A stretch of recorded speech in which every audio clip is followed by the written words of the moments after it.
آپ کی صوبائی اسمبلیاں اس موضوع پہ بولی ہیں؟ آپ کے کونسل اس موضوع پہ بولے؟ ہم تو اپنی اپنی سیاستیں، اپنے اپنے تماشے، اپنے اپنے چکروں میں لگے ہوئے.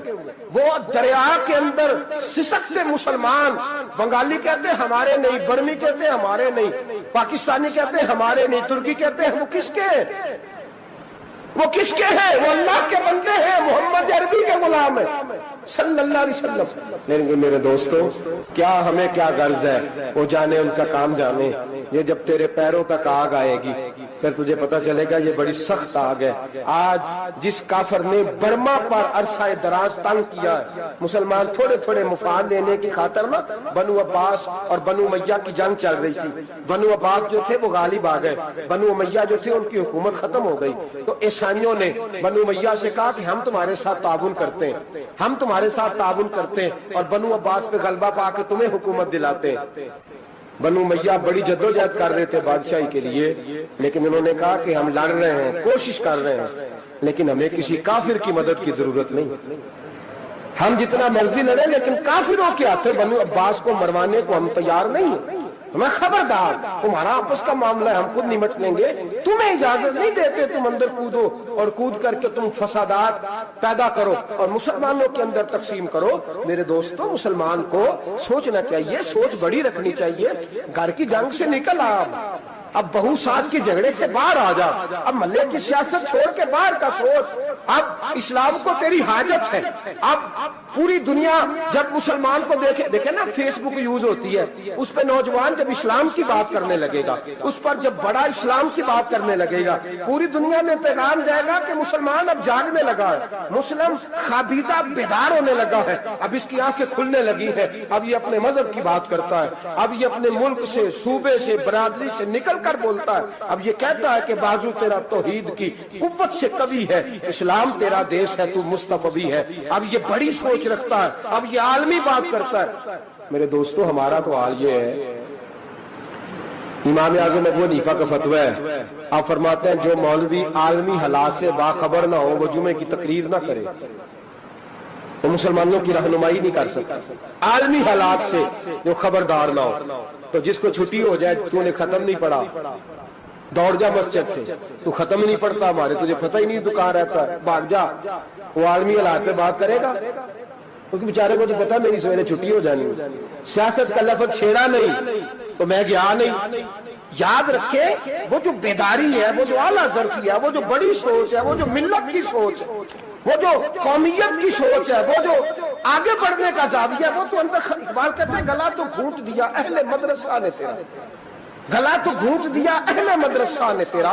تجھے تو مدرسے والوں نے پلیٹ پکڑا دیا ہے کہ جا سویرے لنگر کٹھا کر کے لا اور دوپہر کو روٹیاں مانگ کے لا اور دیکھ آج مرا کون ہے، ختم کس کا پڑھنا ہے. تو گلا تو گھونٹ دیا اہل مدرسہ نے تیرا، اب کہاں سے آئے گی صدا لا الہ الا اللہ. تو گھونٹ دیا تیرا گلا، تو کیسے بڑی بات کرے گا؟ بڑی بات کے لیے بڑی سوچ چاہیے، بڑی تگودو چاہیے، بڑی کوشش چاہیے، بڑا حوصلہ چاہیے. مسلمان چھوٹی چھوٹی لڑائی میں، چھوٹی چھوٹی جنگ میں، ایک دکاندار دوسرے دکاندار سے لڑ رہا ہے، گلی والا دوسری گلی والی سے لڑ رہا ہے، محلے والا محلوں پہ اعتراض. ایک شہر میں رہنے والے میں نے دوسرے محلے پہ اعتراض کرتے دیکھے. یقین کریں، ایک شہر میں رہنے والے، علاقے میں بسنے والے کہتے ہیں بھائی توبہ ہے اس محلے تو اللہ ہی بچائے. لا حول ولا قوت. وہ جو تقسیم در تقسیم کی سوچ ہے، اس نے چھوٹے چھوٹے ٹکڑوں میں مسلمانوں کو بانٹ دیا ہے. چھوٹی چھوٹی تقسیم ہے، چھوٹا چھوٹا ہمارا مزاج ہے، چھوٹی سوچ ہے. بڑی سوچ کی بات سنیے. صلاح الدین ایوبی، جاگ رہے ہیں نا آپ لوگ؟ تو آخر حضرت صاحب ایڈی وڈی گل چھیڑ چھڑی ہے، یہ مطلب ہی کون نہیں، کنے برما جانا ہے تو کنے مدد کرنی ہے. میں تو بھائی فریضہ سر انجام دے رہا ہوں. میرے نبی نے فرمایا برائی کو یا ہاتھ سے بدل، ہاتھ سے نہیں بدل سکتا تو زبان سے تو بولنا. تو میں معذور ہوں، کمزور آدمی ہوں، ہاتھ سے بدلنے کی طاقت نہیں رکھتا، تو دوسرے درجے پہ تو مجھے عمل کرنے دو نا. اثر کرے نہ کرے سن تو لے میری فریاد، نہیں ہے داد کا طالب یہ بندہ آزاد. رونے تو دو، تڑپنے تو دو، آہیں تو بہانے دو، سسکیاں تو لینے دو، مار کھائیے تو تڑپنے تو دو. وہ قرآن پاک برما میں پابندی لگی ہے تو میں یہاں سوچنے لگا ہوں کہ وہاں تو پابندی لگی ہے، یہاں پہلے لوگ کوئی نہیں پڑھتی. معاذ اللہ تعالیٰ حالات دن پہ دن مسلمانوں کے لیے ایک ایک کر کے. افغانستان میں جو آگ لگی تھی، پھر وہ عراق میں بھی لگی، پھر وہ لیبیا میں بھی لگی، پھر وہ مصر میں بھی لگی، پھر وہ یمن میں بھی لگی، سعودی عرب میں دھماکے ہوئے. میرا دل تڑپا ہے، مجھے پریشانی ہوئی. بچے 5 تھے, میں بڑا ڈسٹرب ہوا. میں نے کہا یار یہ ہمارا سب کا اجماعی عقیدت کا مرکز ہے, ہم کم از کم 1000 اختلاف کے باوجود کہا کرتے تھے کہ عرب میں امن ہے یار, وہاں سکون ہے, وہاں دکانیں کھلی چھوڑ کے لوگ چلے جاتے ہیں. وہاں بھی فساد ہونے لگا, وہاں بھی آگ بڑھ گئی ہے. لیکن ہم صرف چھوٹی چھوٹی کر کے جب آگ بجھانے کی کوشش کریں گے اس وقت آگ نہیں بجھے گی. جب ہر آدمی اپنے پیالے میں پانی لے کے آئے گا, ہر شخص اپنے گھر کی نال چلائے گا, ہر شخص نلکا چلائے گا اور پانی نکال کے یہ آگ بجھائے گا, تب یہ آگ بجھے گی. ہر آدمی کو کردار, سوچ بڑی کریں, نظریہ بڑا کریں, ملت کی بات کریں, مسلمان ہو کے سوچیں, مسلمان ہو کے سوچیں. خدا را نکلیں یہ گھر کے جھگڑوں سے, تھوڑی دیر کے لیے اپنے آپ کو بڑا کریں, بڑی سوچ آپ بنائیں. جب دوستیاں لگائیں, یارانے لگائیں, کہ چھوٹے موٹے حساب سے بچیں. بابا بلے شاہ صاحب فرماتے کوڑے ورک کتاب نہیں ہوندے, کوڑے ورک کتاب نہیں ہوندے, پتھر دل گلاب نہیں ہوندے. او بلیا یاری سوچ کے لائیں, یارا نال حساب نہیں ہوندے. پھر ذرا نکلے اس حساب کتاب سے باہر, بلیا یاری سوچ کے لائیں, یارا نال حساب نہیں ہوندے. پھر ذرا بڑا ذہن کرے, چھوڑے اپنے حساب. یوسرون علی انفسہم ولنبلونکم بشیء من الخوف والجوع ونقص من الاموال والانفس والثمرات. پھر حساب کتاب سے نکلے. پھر امام علی مقام کی طرح یہ سوچ بنائے کہ حسین کے بچے چلے جائیں تو کوئی حرج نہیں, امت پر آنچ نہیں آنی چاہیے. ایک امام علی مقام, کل تک امام میدان میں کھڑے تھے تو اکیلے تھے, لیکن آج پوری دنیا کہتی ہے حسین ہمارا ہے, حسین ہمارا. آج نظریہ امام علی مقام زندہ ہے, تو اکیلا ہے تو کھڑا ہو. یہ نہ کہا کر چھوٹی سی مسجد ہے, ایک کونا کا کھڑکاوا, مولانا تقریر کر رہے ہیں تو کیا بنے گا, ایک آواز کہیں سے گونجا کرتی ہے, پھر اس میں تاثیر میرا اللہ پیدا فرما دیا کرتا ہے, پھر اس کے اندر قوت میرا رب پیدا فرما دیا کرتا ہے, پھر اللہ اس میں تاثیر پیدا کر کے 4 دانگ عالم میں پھیلا دیا کرتا ہے. صلاح الدین ایوبی, مسلمانوں پہ ظلم ہوا, فلسطین میں آگ لگی اور پورے فلسطین کی گلیاں خون سے بھر گئیں. ایک دن کے اندر 70,000 مسلمان قتل ہوا. گھوڑوں سے سڑکوں پہ چلا نہیں جاتا تھا, گھوڑے پھسلتے تھے, اتنا خون تھا. اور کچی سڑکیں تھی, اتنا خون تھا. پہلے کچی زمین نے خون پیا, پھر خون اس سے باہر آیا, پھر بھی اتنا 70,000 آدمی قتل ہوا. صلاح الدین ایوبی کون تھے؟ میرے غوث اعظم جیلانی کے مدرسے کے طالب علم تھے. جامعہ نظامیہ مدرسہ, یہ مدرسے ہیں جنہوں نے دین کے مجاہد پیدا کیے, مدارس ہیں جنہوں نے دین کے مجاہد پیدا کر کے پوری دنیا کے اندر پھیلائے ہیں.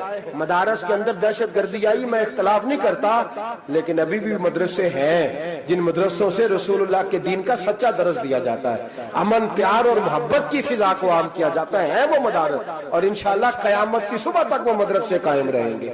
صلاح الدین ایوبی مدرسے کے طالب علم ہے, مدرسے کا, لیکن مدرسہ اس کا تھا جو ساتھ درویش بھی تھا, جو ساتھ اللہ رسول کے احکامات محبت کے ساتھ پھیلانے والے غوث اعظم جیلانی کا مدرسہ تھا.